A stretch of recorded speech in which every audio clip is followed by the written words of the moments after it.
দুধমা হালিমার কোলে নবী কত দোলা খেলেন। শিশু থেকে নবী আমার কত আদর পেলেন। দুধমা হালিমার কোলে নবী কত দোলা খেলেন। ছোট থেকে আদর করে গালে দিয়ে চুমা, হাত বোলায় দিত মাথায় সোনার ছেলে ঘুমা।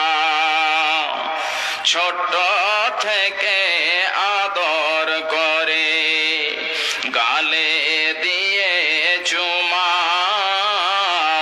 হাত বোলায় দিত মাথায় সোনার ছেলে ঘুমা। ছোট থেকে নবী আমার, ছোট থেকে নবী আমার কত আদর পেলেন।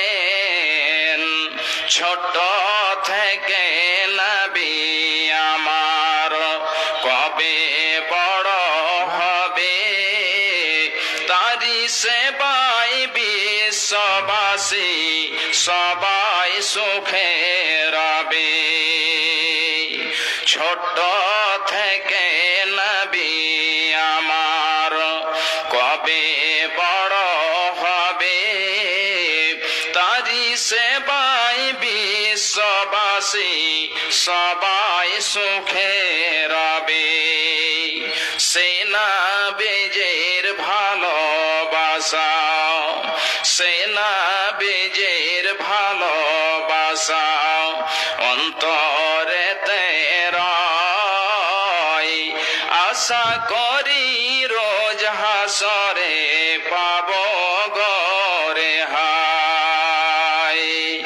আশা করি রোজ হাসরে পাবো গরে হায়। সবার সেরা দয়ার নবী এলেন এ ধরাতে, এতিম হয়ে জন্ম নিলেন মায়া মিনার কোলে। এতিম হয়ে জন্ম নিলেন মায়া মিনার কোলে। উপস্থিত শ্রদ্ধেয় সম্মানীয় আজকে এই দিনী সভার সভাপতি মহাশয়, স্টেজে উপস্থিত উলামায়ে দ্বীন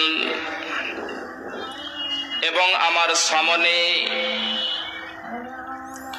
দূর দূরান্ত থেকে আগত ইসলাম দরদি, ইসলাম পিপাসু ভাই বন্ধু ও বাপজানেরা ও পর্দার আড়ালে পর্দাশীলা পর্দা নসিনা আমার মা ও বোনেরা, যাবতীয় গুণগান যাবতীয় প্রশংসা সেই মহান আল্লাহ রাব্বুল আলামিনের জন্য, যেই মহান আল্লাহ রাব্বুল আলামিনের দয়াতে আজকে আমরা এই দিনী সভায় এসে উপস্থিত হতে পেরেছি। যে আল্লাহ রাব্বুল আলামিন আজকে আমাদের কিছু কোরআন ও হাদিস থেকে আলোচনা শোনার সুযোগ দান করেছেন, সেই মহান আল্লাহ রাব্বুল আলামিনের একবার আমরা সকলেই শুকরিয়া জ্ঞাপন করি, সকলেই অন্তর খুলে পড়ি আলহামদুলিল্লাহ। অতঃপর খাতামুন নবীন, নবিকুলের শিরোমণি জনাবি মুহাম্মদুর রাসূলুল্লাহ সাল্লাল্লাহু আলাইহি ওয়াসাল্লামের প্রতি কোটি কোটি শান্তির ধারা বর্ষিত হোক। আল্লাহুম্মা সাল্লি আলাইহি ওয়া বারিক আলাইহি, আল্লাহুম্মা আমিন। আজকে আমি কালামুল্লাহ থেকে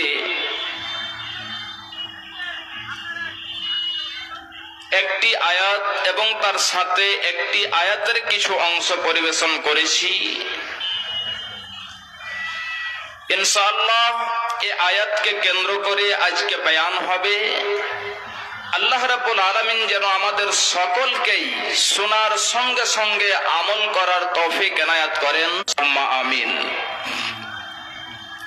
ভাইজানেরা আমার, আল্লাহ রাব্বুল আলামিন আমাদেরকে পৃথিবীর বুকে পাঠিয়েছেন, আমাদেরকে কিছু নিয়ম নীতি শিখিয়ে দিয়েছেন। আমাদের জীবনটাকে অতিবাহিত করব, আমাদের জীবনটাকে কাটাবো, আল্লাহ রাব্বুল আলামিন এর কিছু নিয়ম রেখেছেন। আমাদেরকে কিভাবে জীবন যাপন করতে হবে, আমাদেরকে কিভাবে জীবন কাটাতে হবে। যেমন ধরুন, একটা যদি আপনি স্কুল খুলেন, সেখানে ছাত্রদেরকে কন্ট্রোল করার জন্য আপনি কিছু নিয়ম রাখেন, এই নিয়মকে ফলো করতে হবে, এই নিয়মকে মেনে চলতে হবে। ভাইজান বাপজানেরা আমার, আল্লাহ রাব্বুল আলামিন আমাদেরকে সৃষ্টি করেছেন। এবারে আল্লাহ রাব্বুল আলামিন আমাদের জন্য যে নিয়মগুলো রেখেছেন, সে নিয়মগুলোকে আমাদেরকে মেনে চলতে হবে। তাহলে আমাদের জীবনে আল্লাহ রাব্বুল আলামিন বলছেন যে আমি তোমাদেরকে পথ দেখিয়ে দিয়েছি। তাহলে একটি সঠিক এবং একটি খারাপ, অর্থাৎ একটি বাদী গুনাহের পথ রয়েছে। আমাদেরকে যেটা নেকির পথ সেটাকে বেছে নিতে হবে, যেটা সিরাতে মুস্তাকিম, যেটা সোজা রাস্তা, সেটাকে আমাদেরকে বেছে নিতে হবে। ভাইজান, একদা আল্লাহর নবী সাল্লাল্লাহু আলাইহি ওয়াসাল্লাম একটি দাগ টানলেন, লম্বা একটি রেখা টানলেন এবং তার ডান দিকে এবং বাম দিকে ছোট্ট ছোট্ট করে রেখা টানলেন, দাগ টেনে দিলেন। বিশ্বনবী বলছেন যে এই দাগ, এই রেখাটি যে রয়েছে লম্বা, এই রেখাটি হলো সিরাতে মুস্তাকিম, সোজা রাস্তা। এবং যে ডান দিকে এবং বাম দিকে, এইভাবে কয়েকটি হাদিস বয়ান রয়েছে। তার মধ্যে আমি সংক্ষিপ্ত আকারে বলছি, ডান দিকে এবং বাম দিকে যে ছোট্ট ছোট্ট পথগুলো আছে, অর্থাৎ যে রেখাগুলো টেনেছি, এই দিকে তোমরা চলে যেও না। যদি তোমরা চলে যাও, তাহলে যে সোজা রাস্তা রয়েছে, যে সিধা পথ রয়েছে, ওই সোজা রাস্তাটা তোমরা ছেড়ে দিবে, হারিয়ে ফেলবে, আর তোমরা খুঁজে পাবে না। ভাইজান, তাহলে আমাদেরকে সোজা রাস্তায় চলতে হবে, সিধা পথে চলতে হবে। যদি আমরা সোজা রাস্তায় চলি, তাহলে আমরা জান্নাতে যেতে পারবো।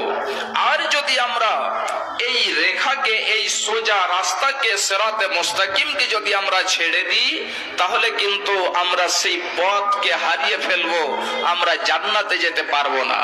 ভাইজান, তাহলে আমি আমার ভূমিকাকে লম্বা না করে এবারে আমার বিষয়ের দিকে চলে আসি। আল্লাহ রাব্বুল আলামিন বলছেন, খুব ভালো করে শুনুন। বিসমিল্লাহির রহমানির রহিম। ওয়া আন্না হাযা সিরাতি মুস্তাকিমা। আল্লাহ রাব্বুল আলামিন বলছেন যে এটাই হলো আমার সোজা রাস্তা, সিরাতে মুস্তাকিম। ওয়া আন্না হাযা সিরাতি মুস্তাকিমা, তোমরা এই সিরাতে মুস্তাকিমের উপরে চলো, এটা হলো আমার সোজা রাস্তা, এই সোজা রাস্তাতে তোমাদের চলতে হবে। তাহলে আল্লাহ রাব্বুল আলামিন যে সোজা রাস্তার কথা বলেছেন, সিরাতে মুস্তাকিমের কথা বলেছেন, এই আয়াতের পূর্বে দুইখানা আয়াত আল্লাহ রাব্বুল আলামিন বলেছেন। আমি একটি আয়াতের কিছু অংশ পরিবেশন করেছি। ভাইজান বাপজানেরা আমার, ওই সমস্ত নিয়ম নীতিকে যদি আপনি মেনে চলতে পারেন, আপনি যদি ফলো করতে পারেন, তাহলে আপনি সিরাতে মুস্তাকিমে চলতে পারবেন। আল্লাহ বলছেন, বান্দা শুনো, ফাত্তাবিউহু ওয়া লা তাত্তাবিউস সুবুল। হে বান্দা, তোমরা এই পথের ইত্তেবা করো, তোমরা এই পথে চলো। ওয়ালা তাত্তাবিউস সুবুল, এবং ডান দিকে আর বাম দিকে যে পথগুলো রয়েছে ওই পথের তোমরা ইত্তেবা করবে না। যদি তোমরা ওই পথের ইত্তেবা করো, যদি তোমরা ওই পথে চলো, তাহলে তোমরা কিন্তু পথ হারিয়ে ফেলবে, আর তোমরা পথ খুঁজে পাবে না। আল্লাহ রাব্বুল আলামিন বলছেন ওয়ালা তাত্তাবিউহু, তোমরা ওই পথের ইত্তেবা করবে না, চলবে না। যদি তোমরা ওই পথে চলো তাহলে তোমরা সেই পথকে হারিয়ে ফেলে দেবে, ওই পথ থেকে তোমরা বিচ্ছিন্ন হয়ে যাবে। আল্লাহ রাব্বুল আলামিন বলছেন যালিকুম ওয়াসাকুম বিহি লাআল্লাকুম তাত্তাকুন, আমি এটা তোমাদেরকে ওয়াসিয়াত করলাম, অর্থাৎ আমি তোমাদেরকে এটা আদেশ করলাম, হুকুম দিলাম, যাতে তোমরা মুত্তাকি হতে পারো, যাতে তোমরা পরহেজগার হতে পারো। ভাইজান বাপজানেরা আমার, তাহলে এবারে চলে আসি যে সেই সিরাতে মুস্তাকিম কি, কোনটিতে আমরা যদি চলি তাহলে সিরাতে মুস্তাকিমে চলতে পারবো। আল্লাহ রাব্বুল আলামিন কোনটিকে সিরাতে মুস্তাকিম বলেছেন? আল্লাহ রাব্বুল আলামিন বলছেন কুল তাআলাউ আতলু মা হাররামা রাব্বুকুম আলাইকুম আল্লা তুশরিকু বিহি শাইআ। আল্লাহ রাব্বুল আলামিন বলছেন নবীজিকে, হে নবী আমার, আপনি বলে দেন যে তোমরা এসো এবং আমি তোমাদেরকে ওই আয়াতগুলো পড়ে পড়ে শোনাই, আমি ওই বিষয়গুলো তোমরাকে শোনাই যে সমস্ত জিনিস আল্লাহ রাব্বুল আলামিন করা তোমাদের উপরে হারাম করে দিয়েছি,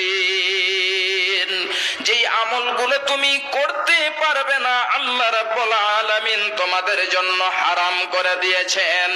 ভাইজান বাপজানেরা আমার, আমার মা আমার বোনেরা, খুব ভালো করে শুনুন, তাহলে ওই বিষয়গুলো কি রয়েছে? এক নাম্বার বিষয় চলে আসুন।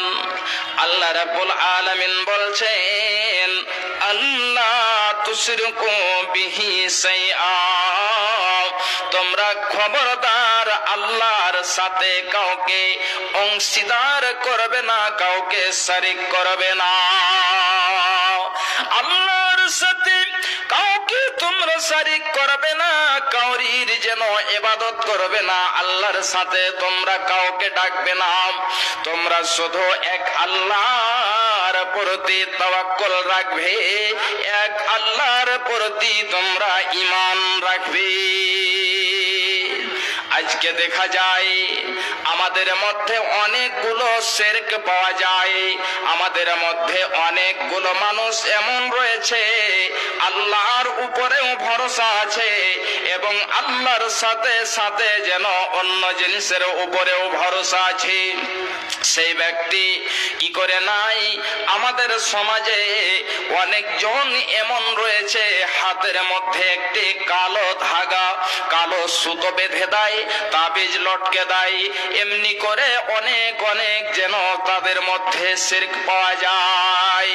খুব ভালো করে শুনুন, যদি কোনো ব্যক্তি শিরকের মতো পাপ করে নাই তাহলে আল্লাহ রাব্বুল আলামিন ওই শিরককে কখনো ক্ষমা করবেন না। শিরকের পাপ হলো এমন একটি পাপ যে পাপটি কখনোই আল্লাহ রাব্বুল আলামিন ক্ষমা করবেন না।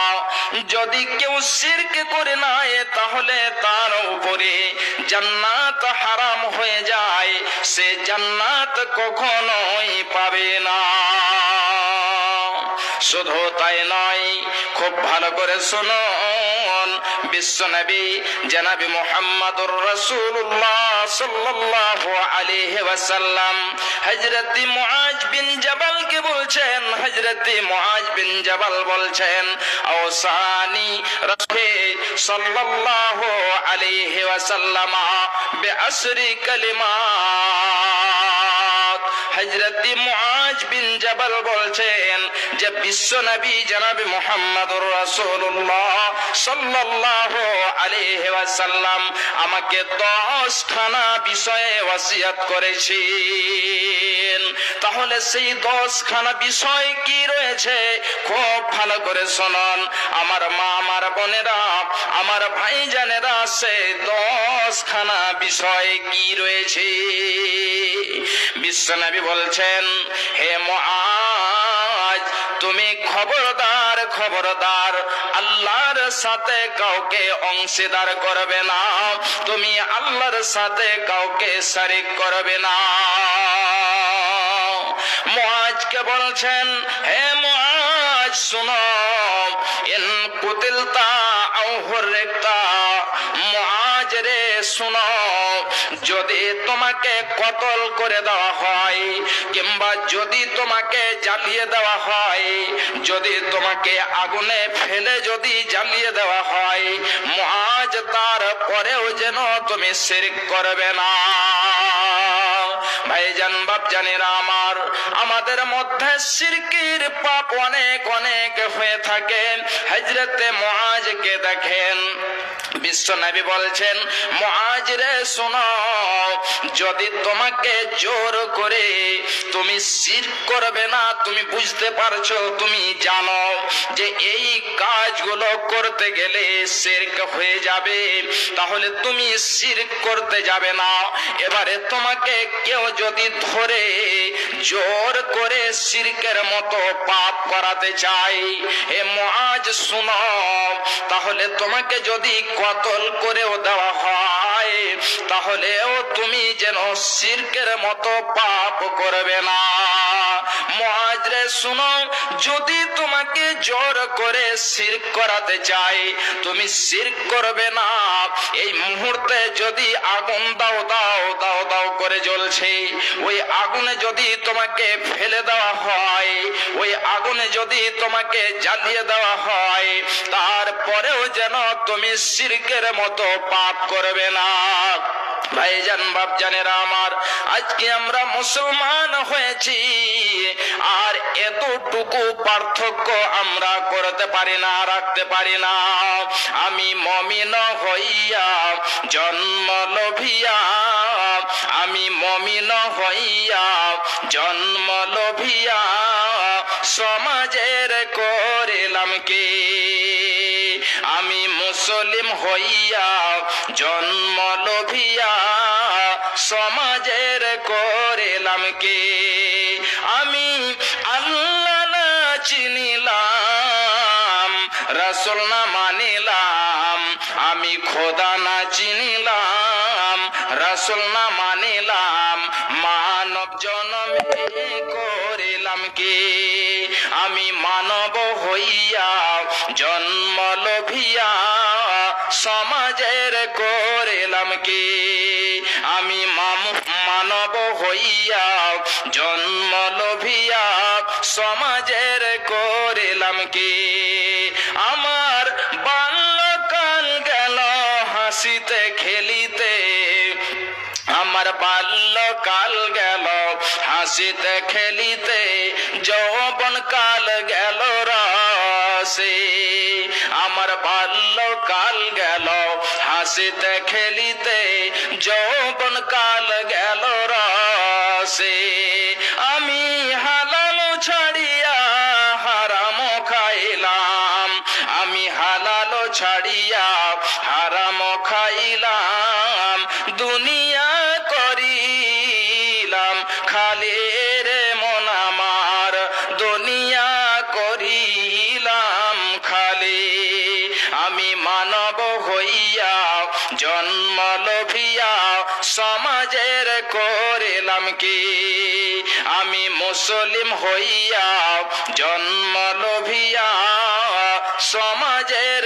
করিলাম কি, আমার একশো পাকিবে দন্ত খসিবে, আমার একশো পাকিবে দন্ত খসিবে, সম্বল হবে মরলাঠি, তখন পুত্র পরিজন সকলে বলিবে, তখন পুত্র পরিজন সকলে বলিবে, এজন জাল মরিলে বাঁচিরে মন আমার, এজন জাল মরিলে বাঁচি, আমি মানব হইয়া জন্ম লোভিয়া সমাজের করিলাম কি। ভাইজান বাপজানেরা আমার, শিরকের মতো পাপ যদি আপনি করেন তাহলে আপনার যতগুলো নেক আমল রয়েছে আপনার ওই শিরকে সমস্ত আমলকে বরবাদ করে দেয়। হযরত লুকমান তার সন্তানকে বলছেন, হে বেটা শুনো, ওয়াইজ ক্বালা লুকমান লিবনিহি ওয়া হুয়া ইয়াইযুহু ইয়া বুনাইয়া, হযরত লুকমান তার সন্তানকে বলছেন, হে বেটা আমার শোনো, তোমাকে খবরদার আমি বলছি শিরকের মতো পাপ করবে না। তাহলে এই শিরকটা খুবই যেন বড় পাপ, আর আমাদের কর্তব্য হলো ছেলে মেয়েদেরকে শিক্ষা দেওয়া। ছেলেকে বলতে হবে, মেয়েকে শিক্ষা দিতে হবে, হে আমার মেয়ে, হে আমার ছেলে, এটা হলো শিরকের মতো পাপ, এটা হলো শিরকের গুনাহ, যেহেতু এই গুনাহটিকে করা যাবে না। এবারে দ্বিতীয় নম্বরে চলে আসি। আল্লাহ রাব্বুল আলামিন বলছেন, ওয়া বিল ওয়ালিদাইনি ইহসানা, খবরদার তোমরা তোমাদের মায়ের সাথে তোমাদের পিতার সাথে সৎ ব্যবহার করবি। আল্লাহ বলছেন, ওয়া বিল ওয়ালিদাইনি ইহসানা, তোমাদের মাতা পিতার সঙ্গে, ওয়ালিদাইনের সঙ্গে সৎ ব্যবহার করবে, ভালো ব্যবহার করবে।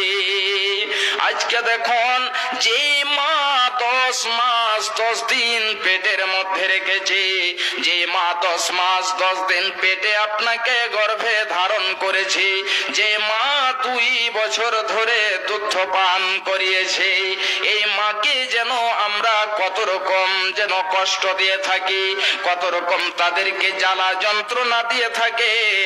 মা আমার, বোনেরা আমার, ভাইজানেরা খুব ভালো করে শুনুন। আল্লাহ রাব্বুল আলামিন বলছেন, ওয়া কাযা রাব্বুকা আল্লা তা'বুদু ইল্লা ইয়্যাহু ওয়া বিল ওয়ালিদাইনি ইহসানা। আল্লাহ রাব্বুল আলামিন বলছেন, বান্দারে শোনো, এটা হলো তোমাদের রবের তরফ থেকে ফয়সালা, এটা হলো তোমার রবের তরফ থেকে আদেশ, এটা হলো ফয়সালা যে তোমরা আল্লাহর সাথে কাউকে শরীক করবে না।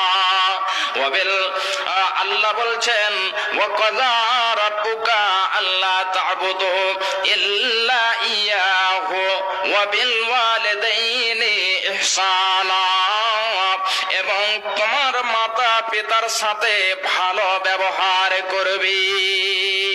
মা বাবার মধ্যে যদি 2 জন কিংবা 1 জন থাকে তাহলে ওদের সাথে ভালো ব্যবহার করতে হবে, ওদেরকে বলতে হবে না, তাদেরকে যেন কোনো রকম কষ্ট দেওয়া যাবে না।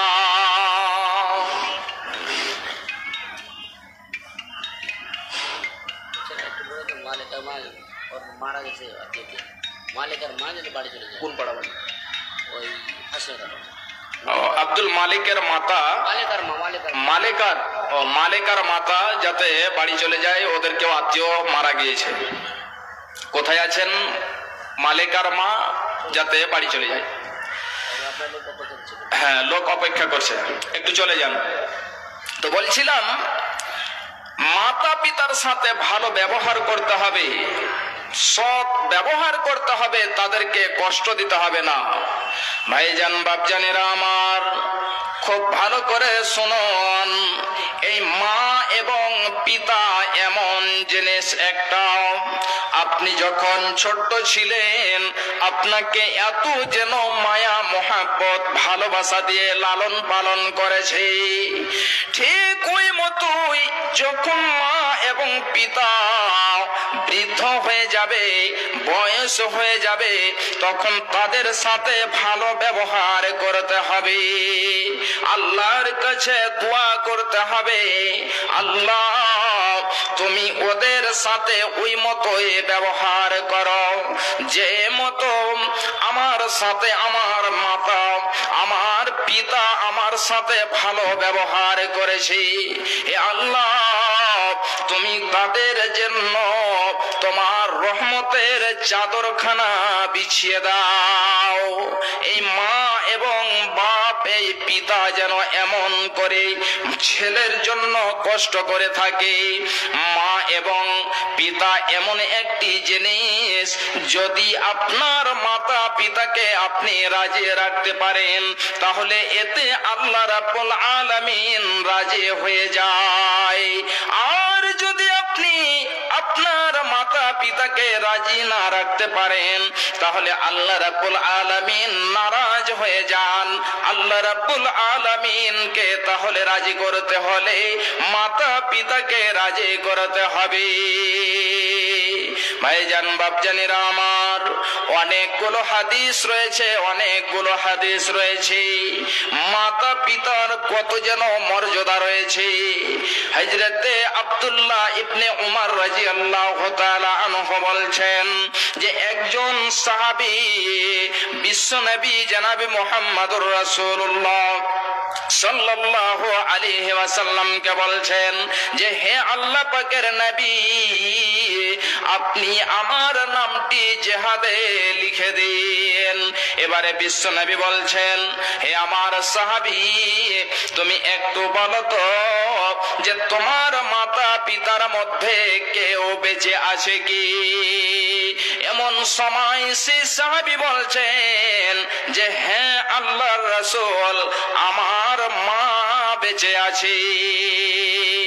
বিশ্বনবী বলছেন, ঠিক আছে সাহাবী, তুমি যাও এবং যে মায়ের সাথে ভালো ব্যবহার করো। আরো একটি হাদিস আপনাদেরকে আমি বলি, বিশ্বনবীকে জিজ্ঞাসা করা হলো, ইয়া রাসূলুল্লাহ, ইয়া হাবিবাল্লাহ, আপনি বলুন তো সবচেয়ে ভালো আমল কোনখানা? পৃথিবীতে যত রকম আমল রয়েছে, যতগুলো আমল রয়েছে, এই আমলের মধ্যে সবচেয়ে ভালো আমল কোনখানা? বিশ্বনবী বললেন যে সময়ের উপরে নামাজ আদায় করা, এটা হলো সবচেয়ে ভালো আমল। আবার বিশ্বনবীকে জিজ্ঞাসা করা হলো, হে আল্লাহ, আপনি বলুন তো তারপরে কোনখানা আমল সবচেয়ে ভালো? এবারে বিশ্বনবী আমার বলছেন, মাতা পিতার সাথে ভালো ব্যবহার করা, সৎ ব্যবহার করা, তাদের সাথে ভালোভাবে চলা। এবারে আবার সে জিজ্ঞাসা করেছে, আল্লাহ পাকের নবী, আপনি একটু বলুন তো তারপরে কোন আমল রয়েছে? বিশ্বনবী আবার বলছেন, হে আমার সাহাবী শুনো, তারপরে হলো জিহাদ ফি সাবিলিল্লাহ, আল্লাহর পথে জিহাদ। আল্লাহর পথে জিহাদ করতে যেতে হবে, আল্লাহর পথে যে লড়াই করতে হবে।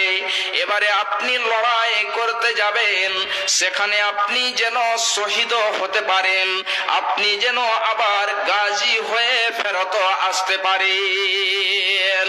তাহলে বিশ্বনবী আমার কত যেন মর্যাদা দিয়েছেন। বলেন যে বিশ্ব নবী আমার বলছেন যে নামাজ হলো সবচেয়ে উত্তম আমল, সবচেয়ে ভালো আমল।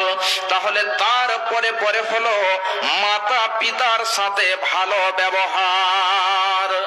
মাগো কেন যে বাঁধাছ এই ডরে মায়াতে ভুলিয়া রে, তুই মা জননী হীরার খনির চেয়েও অমূল্য ধন জানি, তুই মা জননী হীরার খনির চেয়েও অমূল্য ধন জানি। মাগো কেন যে বাঁধাছ, মাগো কেন যে বাঁধাছ মায়াতে ভুলিয়া রে, তুই মা জননী হীরার খনির চেয়েও অমূল্য ধন জানি, তুই মা জননী হীরার খনির চেয়েও অমূল্য ধন জানি। তোর ছায়াতে বসলে মাগো, তোর ছায়াতে বসলে মাগো পাই খুঁজে আসানি রে, মাগো তোর ছায়াতে বসলে মাগো পাই খুঁজে আসানি রে, তুই মা জননী হীরার খনির চেয়েও অমূল্য ধন জানি, তুই মা জননী হীরার খনির চেয়েও অমূল্য ধন জানি। এপারেও শান্তি মাগো, ও পারে অমুক্তি, এপারেও শান্তি মাগো, ও পারে অমুক্তি, ও মা মুক্তি। সকল ব্যথা ভোলাই রে মা, তোর মুখে রই না বাণী রে, তুই মা জননী হীরার খনির চেয়েও অমূল্য ধন জানি, তুই মা জননী হীরার খনির চেয়েও অমূল্য ধন জানি। তুই গেলে মা আমিও যাব, তুই গেলে মা আমিও যাব, ও মা একা কেমনে রইব, ও মা একা কেমনে রইব।